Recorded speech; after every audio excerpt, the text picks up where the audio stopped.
ल so guys आज हामी जाँदैछौँ त्रिभुवन अन्तर्राष्ट्रिय विमानस्थलतिर किनकि दाइ जाँदै हुनुहुन्छ विदेशमा चाहिँ।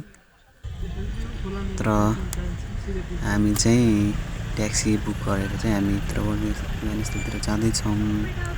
हेर्न सक्नुहुन्छ हजुरहरूले चाहिँ कति ठुलो घर रहेछ कि जाँदा एउटा भिडियो बनाएको थिएँ अनि पुरै जामै जाम के होइन। अनि स्क्रिनमा देखिरहेको चाहिँ यस्तो वर्ल्ड कपवाला देखाइरहेको थियो। मैले भिडियो गरेँ यहाँ चाहिँ हेरिराख्नु भएको थियो तर उहाँको भिडियो चाहिँ काटेर हालेको छु। दाइ देख्यो भने चाहिँ रिसाउन सक्नुहुन्छ नि त। अनि दाइ चाहिँ मिस्सीको फ्यान हुनुहुन्थ्यो कि अनि कस्तो मिस्सी आयो मिस्सी भन्दै हुनुहुन्थ्यो क्या। त्यसैले होइन जाम थियो त्यही पनि त्यहाँ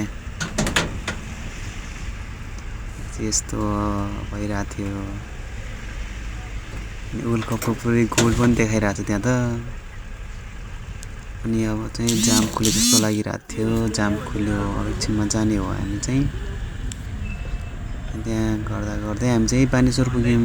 बानेश्वरमा त यति ठुलो झन्डा छ त्यहाँ यति राम्रो छ होइन। अब यहीँ बसेर एकछिन हेरौँ जस्तो लागिरहेको थियो तर गाडी चाहिँ सरासर आइहाल्यो किनकि हामीलाई ढिलो भइसकेको थियो।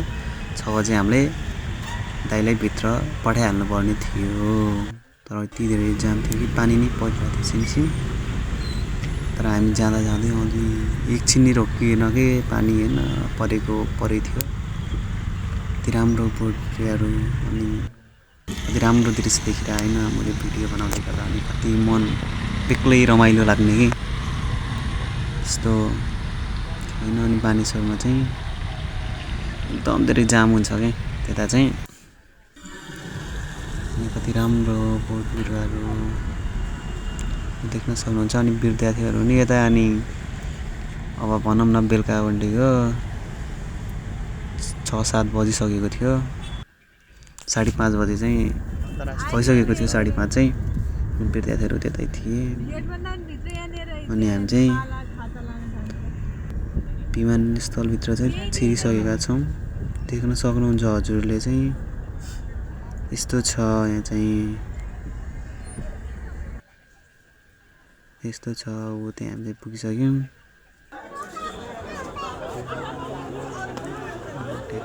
मान्छेहरू होइन अब त्यहाँ विदेश जाने युवाहरू त लाखौँ छन् भने त्यहाँ त मान्छेहरू नि। दाइसँग एकछिन फोटो क्लिक भयो त्यसपछि यस्तो छ मान्छेको भिड चाहिँ।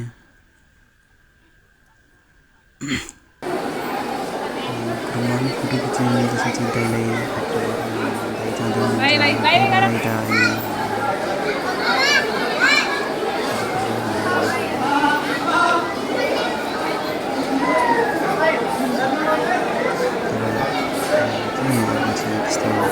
किन त्यो जाँदाखेरि चाहिँ लास्टै अप्ठ्यारो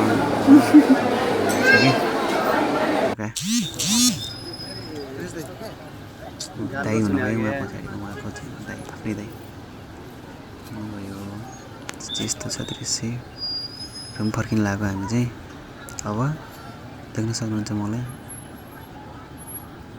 यस्तो छ दृश्य एयरपोर्टको। पानी पर्न लागिरहेछ कति महँगो हो क्या। अहिले फर्किनु भने नि 700, 800, 900, 1000 रुपियाँ भनेको भने त्यहाँभन्दा त हामी गाडीमै जान्छौँ। हामी 200 रुपियाँ लाग्छ होला गाडीमा। राति चाहिँ यस्तो थियो लाइटहरू यति राम्रो देखिने कि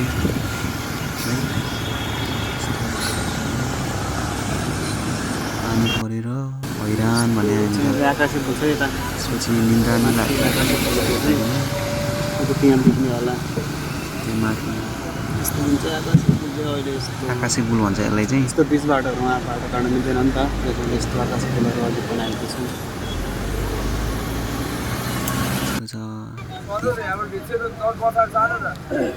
राति पानी पऱ्यो नि अनि गाडीमा चाहिँ यति धेरै मान्छेहरू प्याक के कुरै छाड्दैन होला।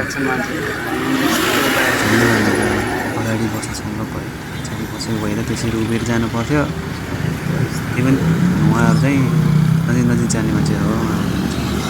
टाढै 1 घन्टाको बाटोमा गाडीमै हुनुपर्ने।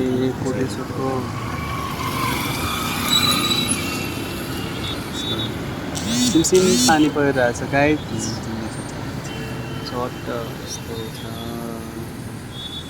क्या क्लिन देखियो है रोड चाहिँ त्यही गाइड जे होस् नेपाल सरकारले नाइटमा चाहिँ यसो पैसा तिर्ने जे होस् अहिले राम्रै बनाएको छ रोडहरू हल्का क्लिन अनि चलाउँदाखेरि हरेक ध्यान दिनुहरू पर्ने कुराहरू सबैमा अहिले राम्रै भइरहेछ यस्तो छ मलाई चाहिँ निन्द्रा आइपुगेको छ राति चाहिँ यस्तो दृश्य देखिरहेको यति राम्रो छ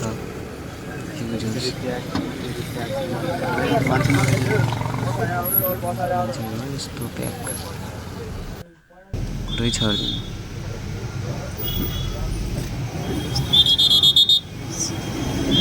यस्तो निन्द्रा लागिरहेको थियो कुरै छाडिदिनु भने र भिडियो बनाउनु पर्छ भन्ने सोचिरहेको थिएँ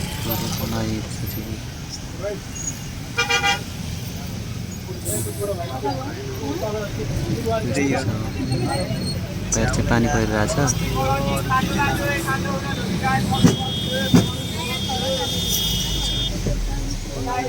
निन्द्राले यस्तो हैरान हुन्छ कतिखेर रुममा र सुरुमा यस्तो भइरहेको थियो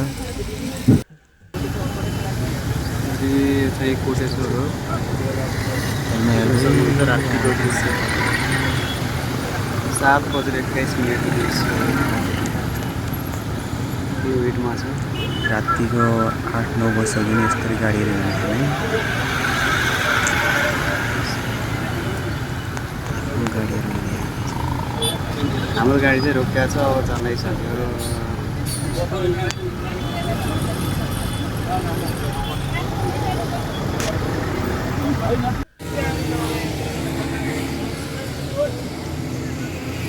यस्तो पानी परिरहेको छ कि बाहिर पुरै छाड्दैन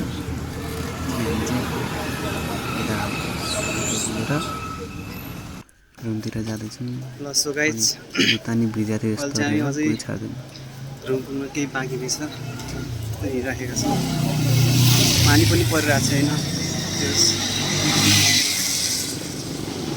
एकछिन है एकछिन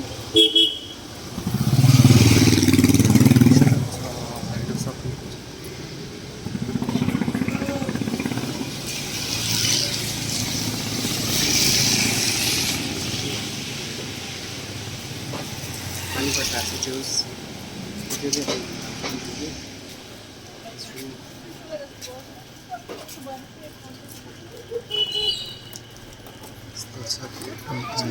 खुट्टा यस्तो दुखिरहेको छ पुरै छाड्दैन ल हामी चाहिँ कलङ्कीमा झरिसक्यौँ छ होइन अहिले पानी परिरहेको छ अगाडि मान्छेहरू त धेरै छ ब्याग छ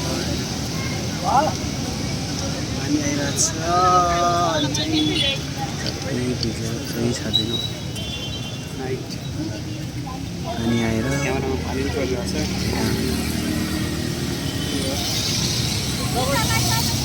यहाँ तल चाहिँ खालि कलङ्की चौक